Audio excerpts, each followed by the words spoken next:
Hey y'all, what's good, beautiful people? It's your girl Tay, and I'm here yet again with another update video. So definitely make sure you guys smash that like button, comment down below, subscribe, plus push the post notification bell button so that when anytime I upload a video, you will be notified. Happy Tuesday, you guys. Happy Tuesday, happy Tuesday, happy Tuesday. How was your Valentine's Day? I'm just dying to know. Did you have a great time? What did you do? Even if you're single, did you guys celebrate yourself? Did you love yourself? I did put a post yesterday telling you guys, well, I was trying to hint at, even if you are single, even if it's just you and your kids, it is still a day of love, and love does not have a specific type, okay? Meaning it doesn't have to be between you and a partner, even though I know most of us want that, but it's not necessary. Love is love, okay? So let me know what you did. Drop it down below in the comment section. Honestly, I didn't really do too much of anything. I spent the day with my family here, me, my son's father, my son, my daughter. I told you guys my children are coming this weekend, so I am going to get some stuff together for them, and we are going to celebrate Love Day again this weekend. But in terms of yesterday, all I did was we went out and we bought some food that I have been wanting for a while. Just went and got some food. I'm a really easy person to please, so it was just really simple for me. Yeah, and that was pretty much it. I put some makeup on. I took a really long, I want to say like a bath for about an hour, maybe more than that. And I just relaxed. I didn't do anything other than that, and you know what, I'm satisfied. There was no issues, there was no drama. It was just smooth, just the way I like it, and yeah, I am satisfied. Okay, so jumping right into the news, or at least I'm going to try to jump right into the news, guys. Let's see here. I'm trying to see if there was anything extra that I wanted to talk to you guys about that may be on the actual internet. I don't see anything there, so we're going to go to our usual news source. Come on now.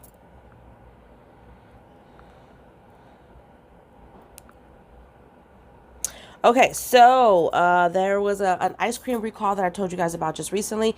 It seems as though they have expanded on that. So it says ice cream recall expanded after traces of listeria was found. Okay, a Connecticut-based ice cream company has expanded a recall to include all of its products after testing revealed the presence of harmful bacteria. The Royal Ice Cream Company Inc.'s voluntary recall initiated earlier this month includes all products manufactured at the facility within expiry.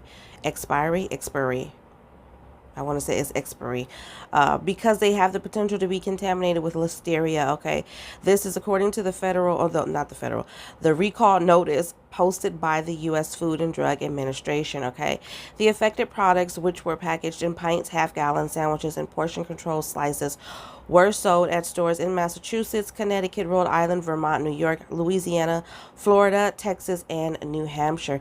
The company said that sampling by the FDA revealed the presence of listeria on processing equipment. Okay, in response, the company is holding future product and testing before releasing distribution of the products, as it works with the FDA to uncover what caused the problem. I think that they should have done that before. Like, that kind of worries me. Like, there isn't some type of testing system in place before you guys distribute food. Obviously not, because since I've been doing this, I've been seeing nothing but recalls, and giving you guys recalls on various products in nature. So why aren't they testing their equipment and stuff on a regular basis? That doesn't make any sense to me. Or before they distribute it. You're just packaging it up and just sending it out. No one is checking the equipment to see if the equipment is clean. No one is washing hands. Apparently, there's something going on, and y'all need to fix that. To date, there have been no reported illnesses or injuries regarding the recalled products. However, I feel if there were, they wouldn't tell us anyway, because they don't want to freak anybody out. I'm freaked out alone just knowing that you guys were not testing your equipment before you sent it out. However, healthy consumers can suffer from symptoms such as high fever, severe headache, stiffness, nausea, abdominal pain, and diarrhea, according to the recall notice. Listeria can result in serious and sometimes fatal infections in young children, frail or elderly people, and others with weakened immune systems. Okay, this is coming specifically from the notice. It can also cause miscarriages and stillbirths among pregnant women. Okay, so you guys be careful. Obviously, you can take it back to the point of purchase for a full refund. Go on to the FDA website for extra information about this particular recall. Pretty sure there should be some contact information if you need it there. It's not in this article, but in the previous video, I do believe that I put some contact information in the video, or either down below in the description box, so check that out. Okay, now, hold on, y'all. Just a quick news, not even a news, a quick weather update, you guys. So out here for us, I know I kind of just like brazenly like mention it to you guys, the fact that the weather has been changing. Today it is super cloudy. I don't see the sun in sight for the past week. I want to say we've been in the 80s, 88, 91, 94. It's been hot, okay? So hot that we've been experiencing brush fires and stuff again out here. So when people are saying, I wish I was there in the hot, I'm saying I wish I was where you are in the cold.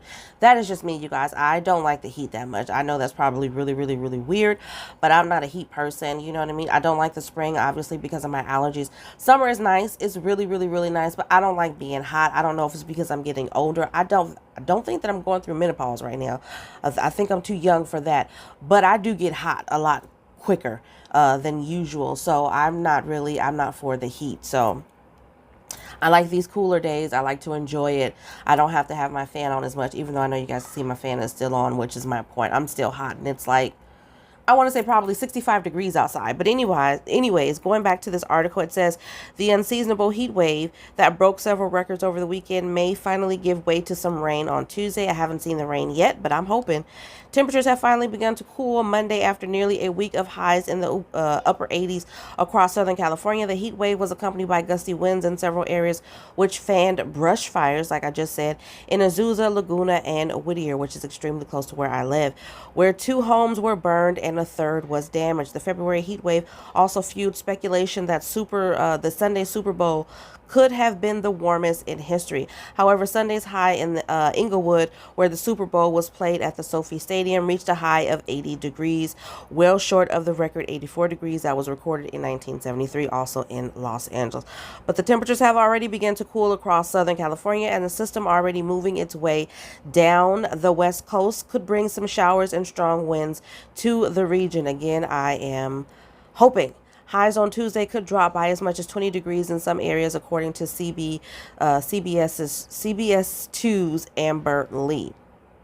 So, again, I'm hoping because it's too hot. It's too hot, okay? Here we go.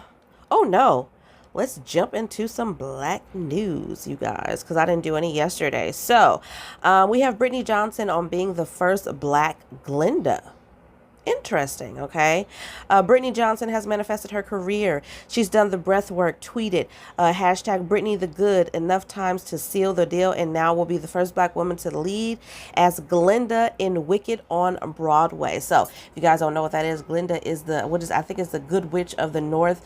But anyways, it's from the Wizard of Oz, okay? They have a lot of variations of the Wizard of Oz. You have the original Wizard of Oz, you have the Wiz, and then now this one is called Wicked, and it's going to be playing as a play, I'm assuming, on Broadway.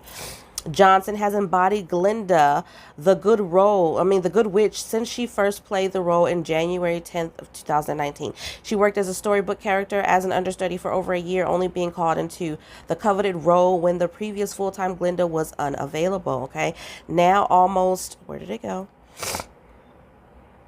Where did it go? I hate when it does that. I touched it with my finger and then it just flew off of my screen. Sorry, you guys. Now almost 3 years since her groundbreaking debut, she is preparing to make her historic Broadway return in a show that has run for over 18 years before having a black actress led full time, okay? However, Johnson believes everything happens in its perfect time and order. This is a special moment for me, she said. It's going to be like my debut all over again. I haven't performed in almost 2 years. I haven't gotten to do the one thing that I do. So I'm actually pretty happy. I'm glad to see a woman of color manifesting her dreams, having been able to step into such an inspirational role. Like I said, everybody, unless you're living under a rock, everybody knows about the Wizard of Oz. There's millions of different ones that have come out over the years that I have seen. I saw the original Wizard of Oz, the one that was like slightly black and white, and then you had a little bit of color to it, the old school one. I saw that one. I saw the Wiz with Michael Jackson in it. I saw the one that was a stage play. I can't remember what the name of that one is called. I think I own it, but I remember it had Queen Latifah in it, and there was this young black artist that they featured, actress that they featured in that as well. I can't remember what it's called. If I can find it, I'll put it on the screen. But that one, and then now Wicked. So I'm definitely happy to see,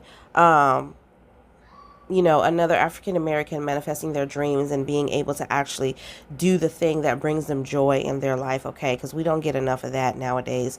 California bill would require all employees to be vaccinated. This came out 4 days ago. California would mandate that all businesses require their employees and independent contractors to receive the vaccine under legislation. This was announced last Friday by Democratic state lawmakers that was immediately criticized by Republicans as government overreach. Okay, employees or contractors who qualify for medical or religious exemptions would have to be regularly tested under a planned amendment to the bill. New employees would have to get at least one dose by the time they start work, and the second dose within 45 days of being on the job. Assemblywoman Buffy Wicks, that's interesting. Have you guys seen that show, Buffy the Vampire Slayer? Or the old movie or whatever? That's what that reminds me of. But Assemblywoman Buffy Wicks introduced her bill months after delaying an original proposal last fall. The previous version would have allowed workers to submit to weekly testing as an alternative to getting vaccinated, but that is not an option in her new proposal. Vaccine mandates are highly controversial, and there have been some rallies at the state capitol in Sacramento opposing such requirements. Of course, because you can't, it's like I said, they may not think that they're forcing the American people to make this decision, but ultimately you are forcing them, because then if they don't get the vaccination, and if it's required to get a job, then you can't get a job. And if you can't get a job, then you can't feed your family. And if you can't feed your family, then, right? So that's not really giving you a choice. I know usually some people would say it is a choice. It's not the choice that you want, and that is true. But no, this is the government's way of finding, thank you, baby. This is the government's way of finding a loophole in the situation in order to get us to do what they want us to do. We're not sheep. You can't rally us or, you know what I'm saying, around and put us where you want us to go. We're human beings, and we have the right to make certain choices. And like I said, here's my thing with the vaccine. And I know you guys are probably like, oh, here she goes. But here's my thing with the vaccine. The thing that gets me the most about the vaccine is not even so, well, no, I'm not even going to say that because that bothers me.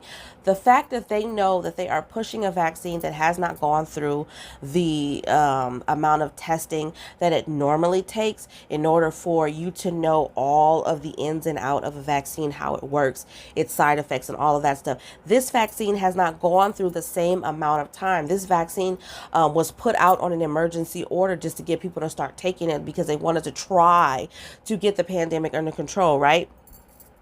But the other issue that bothers me outside of that is the fact that if you take this vaccine, and should you get ill or sick or have any serious adverse reaction to this vaccine, then you can't sue. You can't do anything to protect yourself in this situation. So you're taking a vaccine, you don't know how it's going to affect your body. And then let's say it leaves you neurologically affected. Yeah, I think I said that right. Neurologically affected. If it leaves you physically affected. I've seen some pretty severe reactions in the news from people who are walking around just fine. Now they're paralyzed.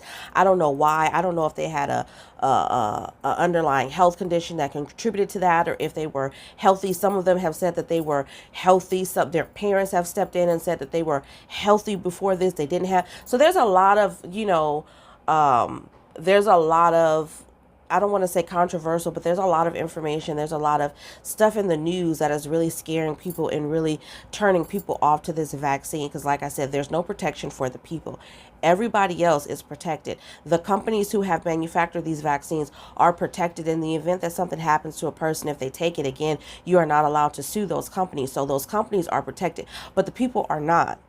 And I don't see why they don't understand why people are not, not willing to take that chance with their lives. I just don't see how they don't see that. And I think that they do see it, but they don't care, which begs a whole other set of questions that's going on in my mind. Wicks and other supporters said the mandate is needed even as California moves to ease other requirements and anticipates moving into a new endemic phase that accepts the virus is here to stay, but is manageable as immunity builds. That's fundamentally what this bill is about, she said, getting back to some sense of normalcy so we can go on with our lives and we don't have these constant interruptions and outbreaks and all these things that we've been experiencing for so long. Okay, it is what it is. I'm not for it, but I just want you guys to be mindful of the nonsense that they are trying to put down in California, okay? I think that is pretty much all I want to go into in terms of that, you guys, for now. There was something else, but I don't know if it's still on here. Did I erase it already? There was an article. I'm trying to see if I can find it, if I left it on here. I didn't get a chance to read it. I was kind of saving it, but I don't know if okay, here it is. I don't know what it says, but it's about the, what is it? It's about the, and then it's gone. Okay, I'll try to find it for you guys, and then I will go over that in another video. But I know it had some information regarding the education department and its suspension of some type of payment, but I don't see it here. It literally just erased from my screen. So on that note, you guys, let's take a quick look at emergency SNAP maximum benefits for the month of February. I am going to put that on the screen right here for you guys, so you have that for your reference. I'm not going to go over the payout dates, of course, because I did that in yesterday's video. So if you want the payout dates, check out yesterday's video, because all of the payout dates are there. Now, I will let you guys know that tomorrow I will be going over pandemic EBT for the current school year again, because I realized it's been a couple of days since I've actually done that for you guys. So I will do that. But at the same time, I'm also going to put a picture of that on the screen for you. So on that note, you guys, I hope this information was in some way helpful or useful to you guys in at least a little bit. Don't forget to smash that like button, because it really does help to let YouTube know that you like what I'm doing and you want me to stick around. See, you guys, I gave you guys a shorter video yesterday and a shorter video today. I'm getting better. I'm getting better. I think it just was taking me too long in those other videos because I was having a hard time. I had to keep stopping. I had to keep recording because I was coughing, and there was just a lot going on. I don't have that going on right now. So we're going to be wrapping these videos up a lot quicker, you guys. But on that note, as always, don't forget to smash that like button, you guys. Don't forget to subscribe to my other channel, which will be linked down below in the description box. And as always, you guys, remember to live, love, and elevate. And I will definitely see you guys in my next video. Peace, y'all.